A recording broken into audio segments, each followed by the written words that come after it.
and you are listening to the Morning Roast on 95.7 The Game. It better not be roasting me if I'm giving them all these intros. Not. We're not roasting you, Klay Thompson. Not right now. We'll get to Brian and PA in just a second. By the way, this headline just popped up on my timeline here. Eagles had a Russell Wilson trade done with the Seahawks, but Russell Wilson nixed it. He nixed the deal at the Combine last year. So they were going to give up on Jalen Hurts. There it is. Interesting. There it is. Interesting. Wow. Should we get to BPA real quick before Casey Pratt? Yeah, because I want to get into a joke that I think the audience can have fun with. Don't force the joke, Shasky. Don't force it. Let's go to Brian and PPA. What's up, Brian? Hey, guys. What up? How are you doing, guys? I'm doing better, man. You guys are you guys expecting a negative take from me? Not really. I don't know what to expect from you, BPA. I like how you get into the BPA. The only thing I expect is to hang up on you at some point during the call. So you continue. Oh my God. Here, I'm going to give you. You know what? Here, and I'm going to give you a positive call. Okay. And tell you that Brock Purdy is a very good NFL quarterback. I agree. 17 touchdowns, 3 interceptions, almost 9 yards per attempt. In games in which he started and was actually able to play in.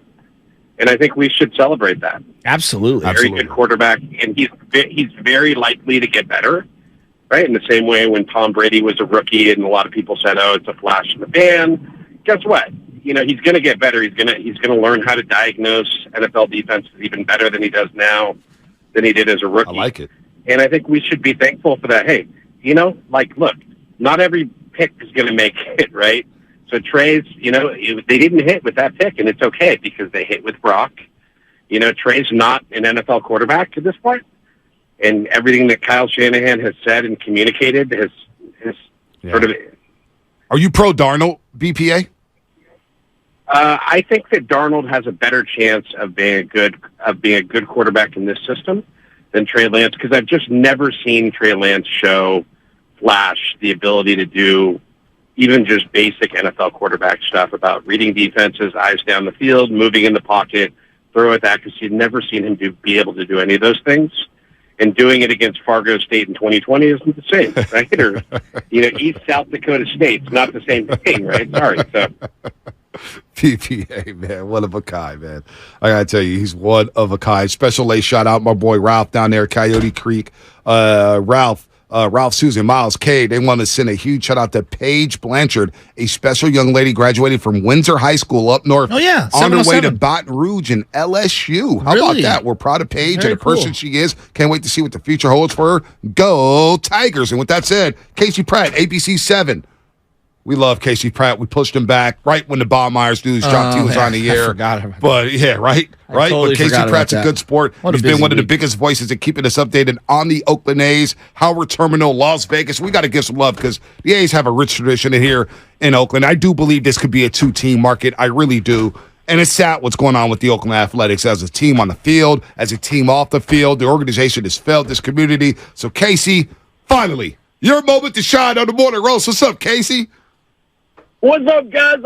I'm waiting for that breaking news sounder to just shatter my dreams. Wait, Casey, got to cut you off. We got news. I'm kidding, Casey. Sorry.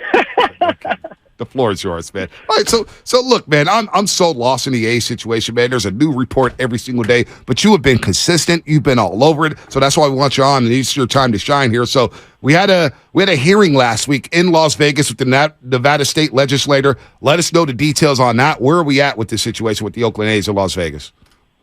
Yeah, so this is interesting. Friday night on a 3-day weekend, they introduced the bill that could potentially bring Major League Baseball to Las Vegas. Monday, on Memorial Day, they actually discussed the bill for the first time and only time so far.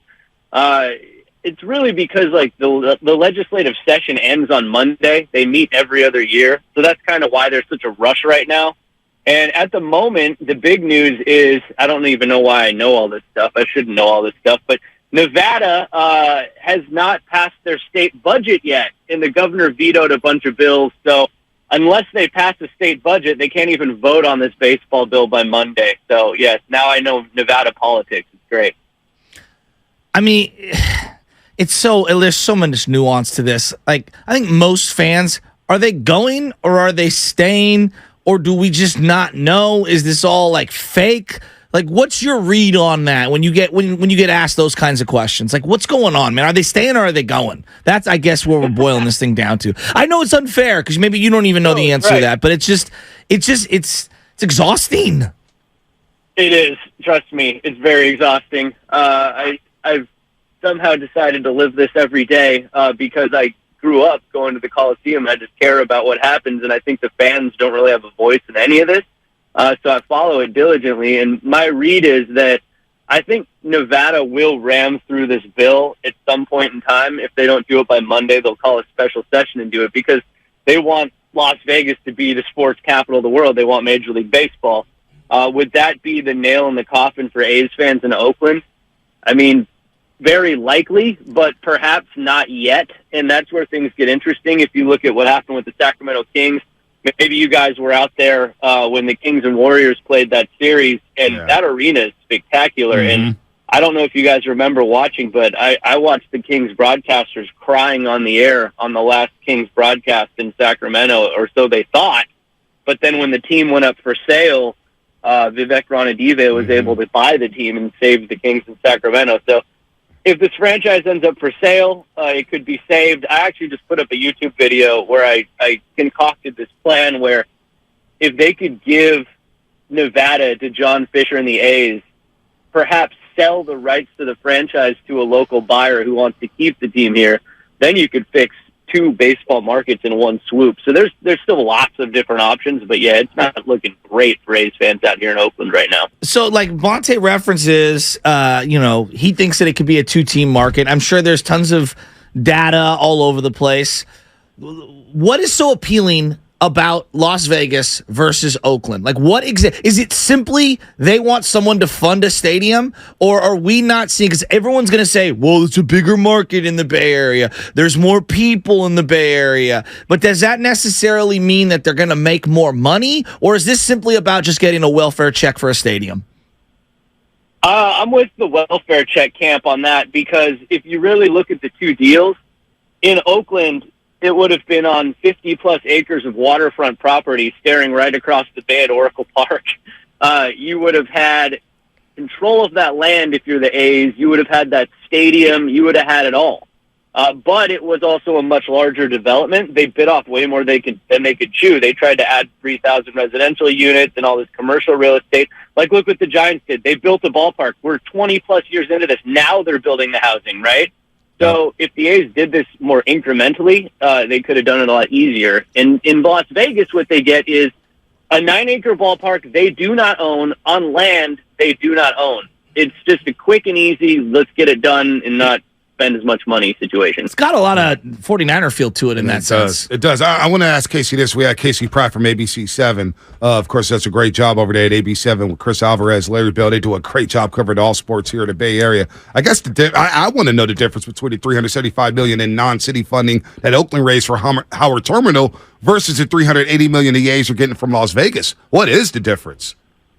This is where it's crazy, too. They have $100 million more coming, potentially, in Oakland. As early as June, they have another grant they're going to get. And what Oakland did was brilliant in the sense that they raised a bunch of money using state, regional, and federal infrastructure grants. So this isn't even like tax dollars. These are grants from the government because, infrastructure is a hot item. And it's used to fix up the area around Howard Terminal to help support a ballpark plan. If you've been down to Jacqueline and Square, there's trains that go ripping through there. The roads are all chewed up. So they would fix all of that, and they would do it with grants, and it could be up to $475 million soon. And keep that number in mind because the A's asked them to raise $352 million, and they've already surpassed that. Wow. It's just that things got a lot more expensive after the pandemic, and inflation and interest rates shot up. And so if the A's leave for Las Vegas, Oakland gets to keep all of that money and fix up the area anyways. It's amazing. Was the Howard Terminal project a smoke and mirrors thing on the A's behalf, or was it sincere? Because the way you said, like, hey, they built it up, like, it feels like they bit off more than they could chew on purpose. Like, and maybe I'm being too cynical. So I would say you are. Now, I'm not trying to be argumentative. I'm not trying to disagree with you on that point. But like, if you look at 2018 is when they announced this. Mm-hmm. The world was a completely different place. And it was a $6 billion development. It would have been one of the biggest developments ever in the state of California. Now, do you look at the A's ownership and go, I have confidence in them pulling off a $6 billion development? The answer is no. But they at least thought they could do it. And they put a ton of time and resources into this. I mean, and they couldn't even sign a $6 million free agent. I mean, what are we like? Yeah, right? I mean, I'm not even trying to be mean. I'm just like, I'm sorry. I keep going, though. Keep going. I apologize. No, I don't disagree with you at all on that. I just mean, they really did actually try to do this. They had it in the best interest. I mean, they passed laws. They passed an environmental impact report. It's hard to build in California.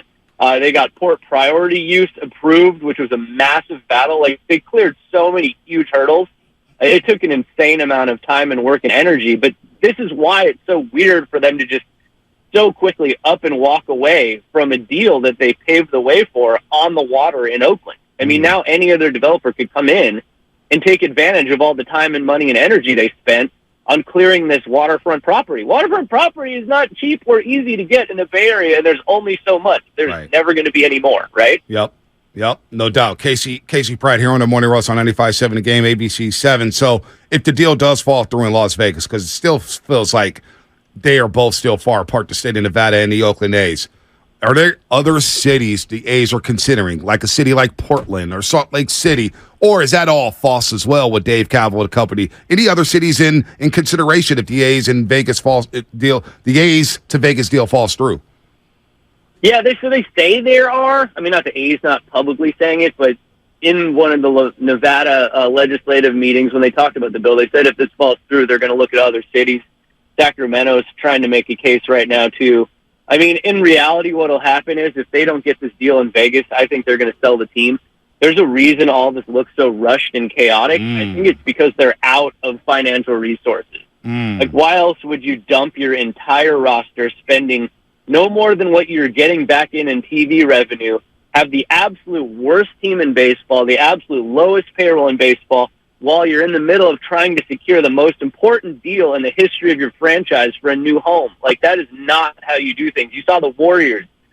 When they let into Chase Center, they were, like, unbelievably good. The 49ers were unbelievably good as they went into Levi's Stadium. You need to actually have an appealing team, something people actually want before you get a stadium deal done, especially if you're asking for public money. They went about this a complete backwards way, and I think it's because they're just flat out of time. They're flat out of resources. I think John Fisher, who's a billionaire, does not have the liquid assets. All of his value is tied up in the team and the gap, and the stocks are plummeting. I think this is we got to pump and dump this thing, or we got to get out. Wow, that's fascinating stuff right there. I mean, if they do sell, then is there still on the table for the A's to return to Oakland? Because I do believe in that area, around Oracle Arena, the Coliseum. Look, when the Giants built, you know this, Casey, when the Giants built Oracle Park, there was nothing down there on Mission Bay. Nothing at all. Now look at it. It looks completely different than it did 23, 24 years ago. I still believe with that BART station right there, the freeway access right there in 880, it's very accessible. Parking's not a problem. You could build condos. You could build around that area.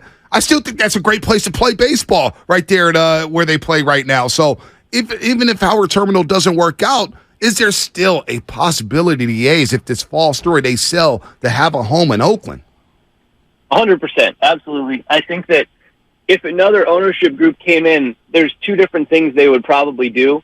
One, you could take everything that's happened at Howard Terminal and quickly get a deal there, and you could get it even quicker if you remove all the bloated other stuff, like the commercial real estate nobody wants. Like, if you decided to wait on the 3,000 housing units, kind of like I mentioned with the Giants, just if you wanted to just go to Howard Terminal and build a stadium, the approvals are basically there. You could do that crazy fast. And if you don't, then you could look at the Oakland Coliseum site. Now, there's another group that's bought half the Oakland Coliseum land.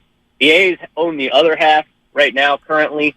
But you could definitely make a deal to build at that Coliseum site as well. So, I mean, there's plenty of options. And up until very recently, Commissioner Manfred said, Major League Baseball belongs in Oakland. He recognizes the importance of the diversity of the market in Oakland. Mm-hmm. To pull a team out of that in one of the most diverse markets they have is going to really screw up all these things they pretend they care about.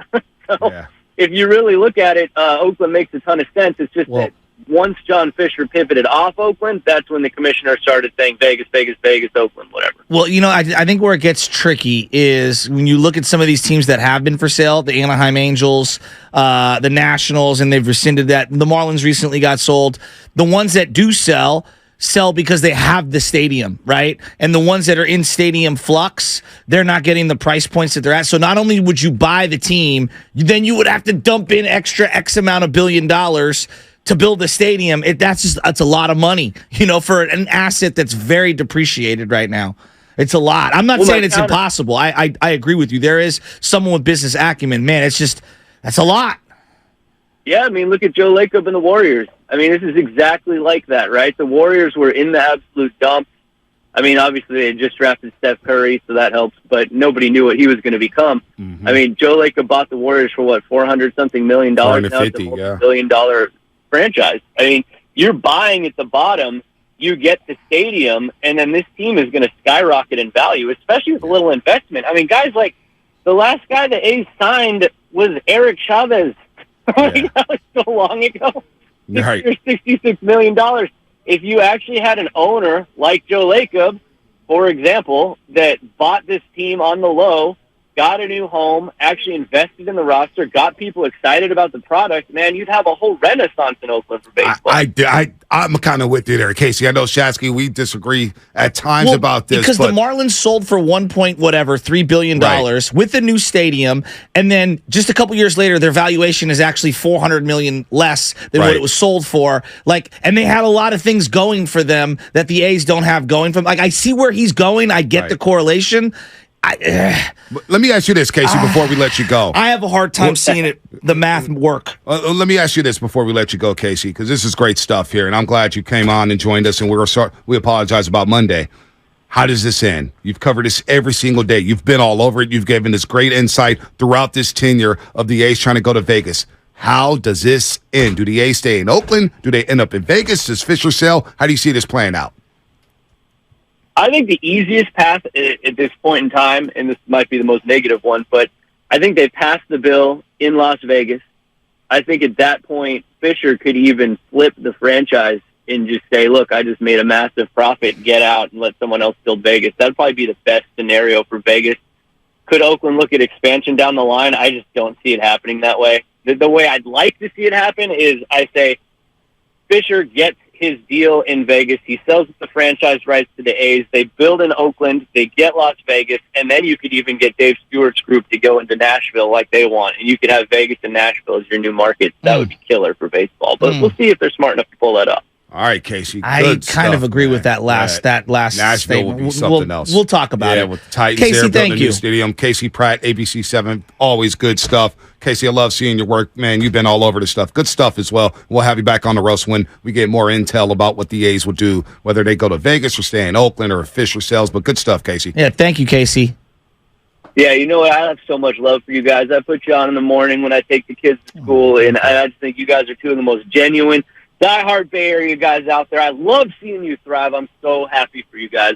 Much love. Means a lot, buddy. Casey. You've been doing great work for a long time, man. Appreciate the kind words there. Casey Pratt, ABC7, one of the best dudes out here, man. I think Casey Pratt's a star, man. Honestly, he does a lot of great work. I've known him for years.